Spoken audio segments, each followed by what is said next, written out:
Hello tout le monde, c'est Clémence. On se retrouve aujourd'hui pour un nouvel épisode de Artéphile. Aujourd'hui, on va parler musique et musique électro, mais on va aussi parler culture et patrimoine. J'ai la chance de recevoir le DJ Michael Canitro, qui est aussi le fondateur du Monumental Tour. Bonjour Michael. Bonjour Clémence. Comment vas-tu? Super. Écoute, je suis super contente de te recevoir parce que je trouve que tu as eu une idée de génie en créant le Monumental Tour, mais ça, on aura l'occasion d'en discuter par la suite. Ce qui m'intéresse déjà, c'est ton rapport à la musique et le fait que tu sois devenu DJ. Comment ça s'est passé en fait? Je pense que c'est depuis tout petit en fait. J'ai eu la chance de bercer dans une famille où mon père travaillait dans une radio et mes parents écoutaient beaucoup de musique. Et à la maison, j'avais une pièce qui était consacrée à la musique avec sur les 4 murs des vinyles partout. Et voilà, je passais mes week-ends à regarder mon père écouter ses disques et mettre cette musique. Du coup, je pense que c'est né d'ici. La passion pour la musique et aussi l'envie de la partager au final. D'accord. Et à quel âge tu as commencé à mixer? J'ai commencé assez jeune. Ouais. Dès qu'il y avait on appelle les booms à l'époque, dès qu'il y avait des fêtes, avec des fêtes amis privées, je me battais pour pour être celui qui allait ambiancer. Donc très jeune au final, vers les coups de 10-12 ans. Et puis Ok.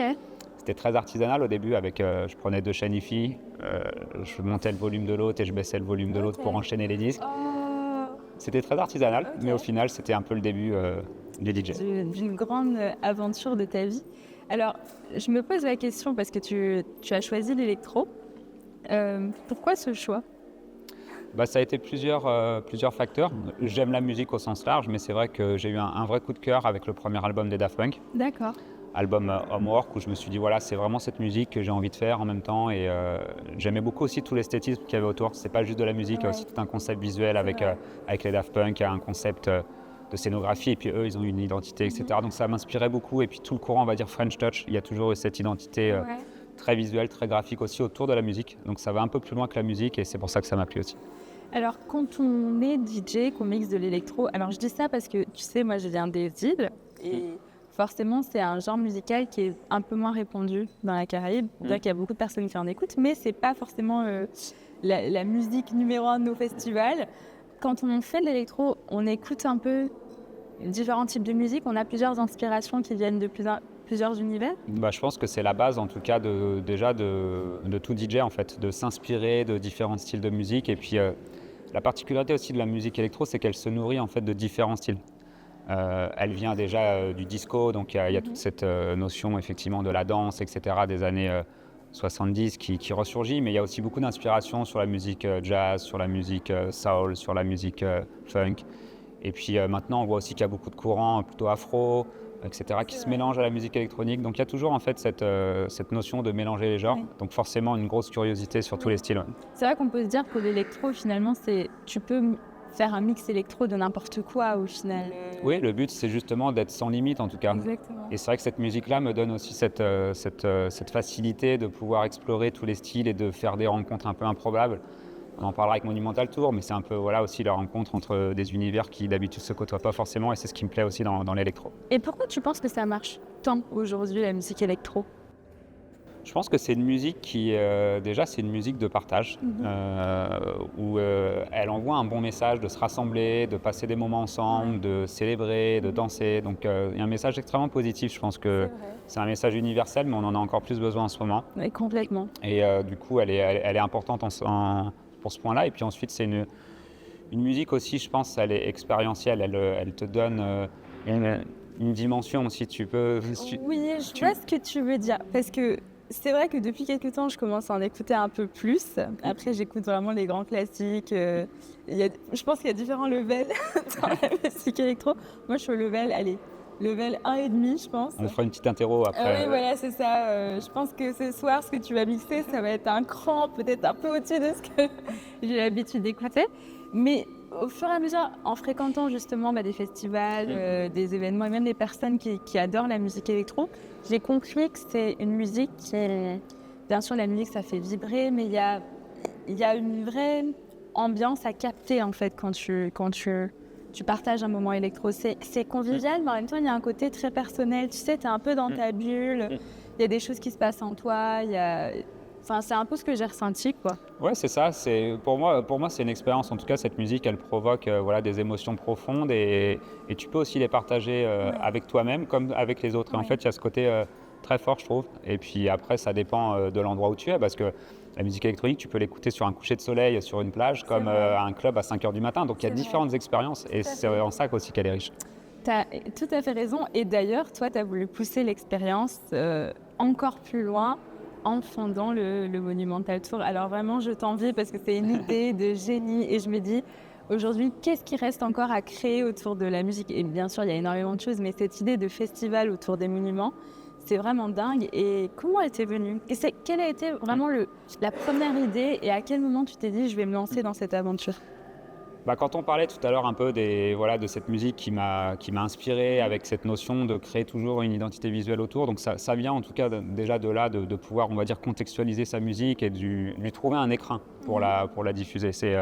Pour moi, ça va au bout du process créatif de pouvoir créer sa musique, mais aussi de choisir l'écrin dans lequel on va la jouer et aller jusqu'au bout de ça. Et pourquoi les monuments en particulier? Parce que j'ai aussi une passion pour le patrimoine depuis tout petit, où j'ai visité énormément de musées, de châteaux, etc. Et du coup, c'est assez naturellement que j'ai fait rencontrer ces deux passions. Et voilà, donc Monumental Tour est né, T'aurais pu étudier l'histoire ou ce genre de choses ou pas?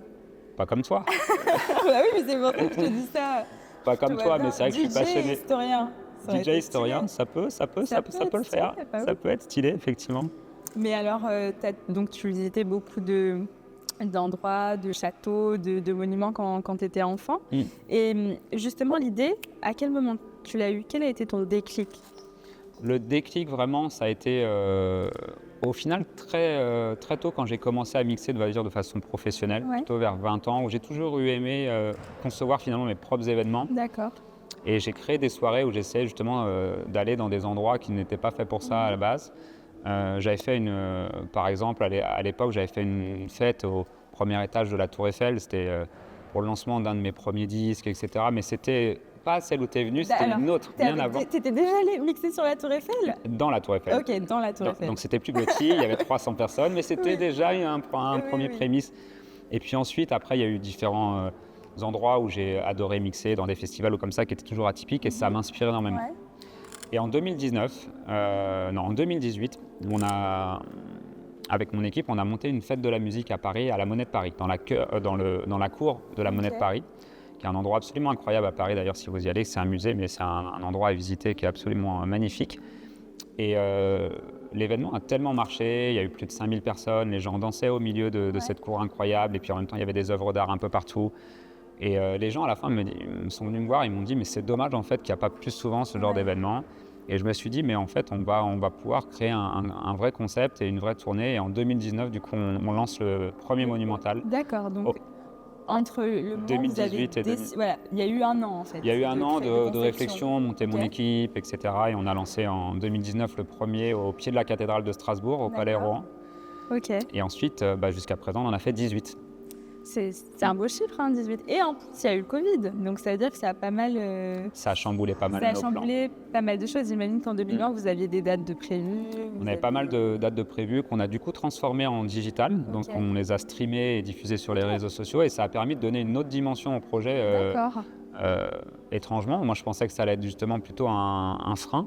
Et au final, ça a permis de le faire exploser encore plus avec énormément de retentissement sur les réseaux sociaux, D'accord. des messages du monde entier. Donc ça m'a encore plus encouragé pour le faire. Ok, et combien de temps il faut pour réaliser un show? Approximativement. Approximativement, oui. C'est une question qui est assez compliquée parce qu'en fait, moi j'aime bien avoir du temps et j'en ai jamais assez. On aurait tous aimé avoir plus de temps. J'en ai jamais assez et idéalement, il faut un an pour pouvoir imaginer. À partir du moment où tu viens visiter cet endroit, que tu te laisses inspirer par le lieu et que tu imagines le show ensuite musical et visuel qui va avec, j'aime bien avoir un an. Mais en général, c'est plutôt 6 mois. Ok, Dans la donc, réalité, c'est plutôt 6 mois. Ouais. Donc vous venez faire du repérage sur place, vous vous dites ok, moi je vois ça, et après vous racontez une histoire à la fois musicale mais à la fois visuelle. Comment on dessine en fait, comment on redessine un univers et un monument qui existe déjà en lui-même? Le projet, c'est vraiment de redécouvrir le monument à travers la création contemporaine, la musique électronique, mais aussi l'art digital, le vidéomapping, la lumière, les nouvelles technologies, et de finalement utiliser tous ces moyens-là pour les redécouvrir sous un angle nouveau, un nouveau regard. Et on se laisse inspirer, tout simplement. Chaque show est différent. C'est ça qui est intéressant, c'est que ce n'est pas un spectacle qu'on va déplacer de ville en ville et qui va se ressembler à chaque fois. Le lieu dicte, par son architecture, par son histoire, va dicter le show en lui-même. Et c'est ça qui est extrêmement intéressant. Donc, c'est à chaque fois renouvelé et c'est un challenge à chaque fois. Et justement, est-ce que parfois vous êtes face à des obstacles parce que ce ne sont pas des lieux qu'on peut facilement façonner? C'est tout simple, on a eu du mal à trouver une prise. C'est tout bête, mais il en faut des prises pour projeter sur une cathédrale. C'est dans l'ADN même du monumental de faire face à des contraintes qui sont exceptionnelles et dans des lieux qui ne sont effectivement pas faits pour ça. Des fois, il n'y a pas d'électricité du tout et il faut trouver des solutions. Des fois, on n'a pas accès aux endroits où on souhaiterait mettre des lumières, etc. Donc, il faut imaginer des choses. Mais globalement, on a réussi à constituer une équipe de passionnés, de gens extrêmement talentueux aussi, qui nous permettent de pouvoir réaliser ces spectacles exceptionnels dans ces lieux qui sont hors normes. Tu m'as l'air d'avoir une sacrée team. Quand je te vois, j'ai l'impression qu'il y a vraiment tout un univers qui... C'est la clé pour Monumental. Et vous vous entendez hyper bien, les gens sont hyper calmes. Moi, je m'attendais à ce que ça hurle dans tous les sens. Par exemple, tu verrais voir une élection de Miss France, c'est vraiment le bordel complet. Mais ici, je trouve qu'il y a vraiment une atmosphère hyper détente. Et puis quand on se retrouve, bien sûr, dans là, on est apaisé. On est vraiment apaisé. Je me dis, c'est vraiment la métaphore du calme avant la tempête. Parce que ce soir... c'est exactement ça. Ce sera une autre ambiance. Donc ça, c'est super. Et comment se passe ton premier show? Le vrai premier monumental. Est-ce que tu es stressé? Est-ce qu'il y a des couacs? Comment le public réagit? Qu'est-ce qui se passe? Il y a toujours des couacs, je te rassure, même après 18 éditions.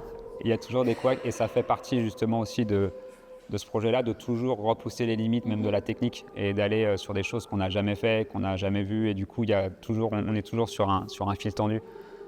Donc il y a souvent des couacs, mais le public en tout cas le remarque pas. Mais nous, ça nous permet de nous améliorer, de nous challenger à chaque fois.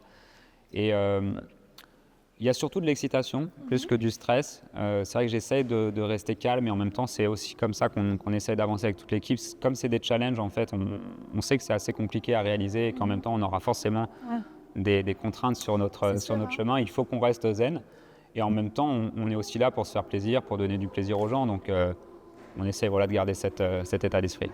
Et comment le public réagit? Parce que finalement, alors bien sûr c'est un show de musique électro, mais quel type de public vient au Monumental? Des curieux, des passionnés d'électro ou des passionnés de monuments? C'est une de mes plus grandes fiertés, c'est justement d'avoir réussi à aussi faire rencontrer des publics qui ne se rencontrent pas habituellement. D'accord. Le cœur, bien évidemment, c'est les fans d'électro. Mais on a aussi des gens qui viennent en famille, des personnes plus âgées, des enfants qui viennent et qui découvrent finalement soit la musique électronique, soit le patrimoine, soit les deux, d'une façon transverse. Et ça, c'est extrêmement important pour moi de pouvoir aussi faire rencontrer des gens qui ne se rencontrent pas habituellement. Et ça fait en tout cas des très belles fêtes, des très belles célébrations où moi je vois effectivement des fois des dames de 80 ans qui m'attendent à la sortie et qui me disent « mais c'est ça l'électro en fait ». J'adore. Ouais, c'est cool en fait. Ou des fois, des familles qui viennent avec leurs enfants et qui découvrent cette musique avec le spectacle. Et en même temps, les enfants qui découvrent cette cathédrale illuminée. Et du coup, forcément, ça leur fait un petit pincement au cœur. C'est rigolo que tu dises ça parce qu'effectivement, quand on vient à Laon, c'est tout petit, c'est un petit village. Moi, j'imagine que littéralement en face de la cathédrale, il y a certainement une grand-mère qui habite. Je me dis ce soir, est-ce qu'elle sera ce soir, elle danse au balcon. C'est l'objectif, ouais. C'est l'objectif. Ce soir, on attend 3000 personnes, donc c'est complet. Et ça me tient aussi à cœur justement d'avoir dans Monumental des sites iconiques, comme on a pu faire la Tour Eiffel, le Mont Saint-Michel par exemple, et des sites qui ont aussi besoin d'être mis plus en valeur. C'est aussi cet équilibre-là qui est important finalement, d'avoir les gros sites qui mettent des coups de projecteur sur les autres, et en même temps de découvrir aussi des nouvelles choses. Complètement. Là, il y a des gens, par exemple, qui sont venus de l'étranger, spécialement, qui ont fait plusieurs heures d'avion. Il y a des gens, hier, j'ai croisé des gens de Boston qui étaient là. Il y a des gens d'Australie qui viennent, il y a des gens de Grèce qui viennent. Ils sont venus spécialement. Ils ont fait plusieurs heures de vol pour atterrir à Laon. Donc c'est ça qui est incroyable. Et ça me rend fier parce qu'en même temps, ils visitent la ville, le patrimoine de cette ville. Forcément, tu crées toute une ville, en fait, dans des petites villes. Et ça, on le sait tous, le patrimoine, il est partout, hein. On n'a pas forcément besoin d'aller que dans les grandes villes pour voir des choses magnifiques. C'est toujours des découvertes. Il faut sortir aussi un peu des sentiers battus. Et si on arrive avec Monumental à emmener les gens un peu sur d'autres monuments aussi, c'est top. Alors, je suis tombée sur une interview de toi où tu disais que ton projet goal, c'était le Mont Saint-Michel. Ouais. Tu l'as fait. On l'a réalisé. Bon, tu as fait la Tour Eiffel il n'y a pas longtemps. La Tour Eiffel, c'est quand même un des musts, hein. Je pense qu'il n'y a pas beaucoup de DJ qui ont dû mixer sur la Tour Eiffel. Quel est le prochain rêve du Monumental Tour? Peut-être pas en France, hein, ça peut être ailleurs. Hein. J'ai un lien particulier avec le Brésil, donc j'aimerais beaucoup faire une date là-bas. Et on y travaille. Voilà, pourquoi pas un petit Corcovado, par exemple, le rêve ultime. Moi, je prends mon billet d'avion, je viens. En plus, si tu fais un électro un peu ambiance brésilien. Moi, bon. Franchement, là, tu vas m'avoir. Quand on mixe, qu'est-ce qu'on ressent quand on est sur cette scène? Parce que c'est vrai que tu es hyper calme comme personne, tu as une personnalité très calme, très posée. Et forcément, toute cette musique qui gravite autour de toi, c'est de la musique parfois qui a des vibrations hyper fortes, mais en même temps, tu es tout seul dans ta petite bulle. Qu'est-ce qui se passe, en fait, dans ta tête, dans ton corps? Il y a déjà beaucoup de fierté de pouvoir réussir à être dans des endroits comme ça. Beaucoup de fierté, d'excitation, de pouvoir partager aussi cette musique dans des endroits incroyables et puis d'avoir cette connexion avec le public. Moi, ce qui m'anime, c'est vraiment ce dialogue avec les gens. Et là, j'ai rajouté finalement entre le public et moi le monument. Et il y a cette vibration qui se crée entre ces trois éléments, on va dire, qui est absolument incroyable. Et quand je suis au platine, voilà, je ressens énormément d'énergie, en tout cas positive, de pouvoir créer cette ambiance, cette atmosphère et ce public qui communique, qui répond avec la musique et puis en même temps avec le lieu. D'accord. Et ce serait quoi la suite aujourd'hui? Après, je sais que cette question, elle est horrible. Moi, on me la pose tout le temps. Depuis que j'ai commencé ma carrière, c'est vraiment la question qui est un peu difficile. Mais je pense que quand tu as créé quelque chose de si fort, de si conceptuel, il y a aussi de challenges que tu as envie de relever. Oui, absolument. Il y a toujours de toute façon des challenges. C'est un peu aussi le moteur de tout artiste, je pense, de créer des nouvelles choses. Attends, j'ai une idée pour toi. Pourquoi ne pas créer genre le Monumental Tour, mais vraiment festival?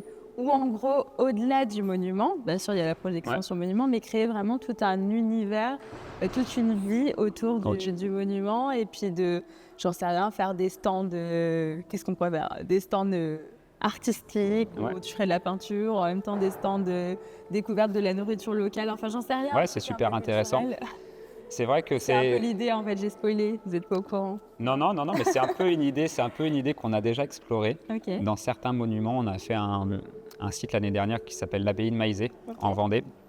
Et le site était tellement grand, en fait, il y a un endroit effectivement qui était cette abbaye en ruine, magnifique, mais il y a aussi plusieurs petits sites dans le site. D'accord. Et on avait créé une déambulation en fait avec plusieurs artistes qui performaient dans plusieurs endroits, et puis en même temps, les gens justement pouvaient découvrir tous les endroits du site, avec aussi des stands de nourriture et des artistes qui jouaient. Et pour ensuite arriver au point culminant qui était le show monumental sur la ruine principale. Mais c'est vrai qu'il faut encore, il y a beaucoup de choses à explorer. On pourrait en tout cas créer un vrai festival, c'est une des idées. C'est allé dans mes pensées en fait. Non mais c'est ça, à chaque invité, je trouve une idée que je lui suggère et puis voilà, en fait c'est un moment aussi d'émission intellectuelle, tu vois. Est-ce que tu as un retour de la part des villes sur l'importance d'un événement comme celui-ci? Est-ce que les villes sont contentes ou est-ce que les personnes, justement au début, elles avaient une petite réserve? Parce que tu sais, il y a ce côté, c'est un monument, il faut faire attention, faut pas... Est-ce qu'on amène la modernité dans un lieu qui est peut-être sacré comme une cathédrale? Tu vois, est-ce que tu as été face à ce type de réflexion? Oui, et toujours. Et c'est extrêmement important. Et le projet aussi monumental contribue, on va dire, à faire évoluer les mentalités.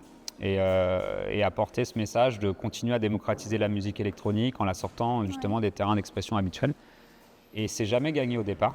La preuve en est, en tout cas ici, c'est que ça se passe bien puisque c'est la 3e édition. Donc, on revient pour la 3e fois, donc il y a cette confiance qui a été créée avec la ville. À partir du moment où tout se passe dans le dialogue, dans la confiance, dans la bienveillance, ça fonctionne. Et puis c'est vrai que c'est un lieu sacré ici, donc c'est encore différent d'un monument comme un autre. Et nous, on s'est en tout cas... on s'est attelé à faire un show qui soit à l'extérieur, qui mette en avant l'architecture, le monument. Et l'intérieur, pour moi, reste destiné au culte. Donc il y a voilà, vraiment cette séparation entre les deux, la partie célébration à l'extérieur, le génie en tout cas des bâtisseurs, célébrer ce qu'ils ont fait à travers leur œuvre architecturale qui est absolument incroyable. Et puis en même temps, ça permet aux gens qui viennent au concert de peut-être pousser la porte et de rentrer dans un autre univers ici, qui est un univers beaucoup plus spirituel, etc.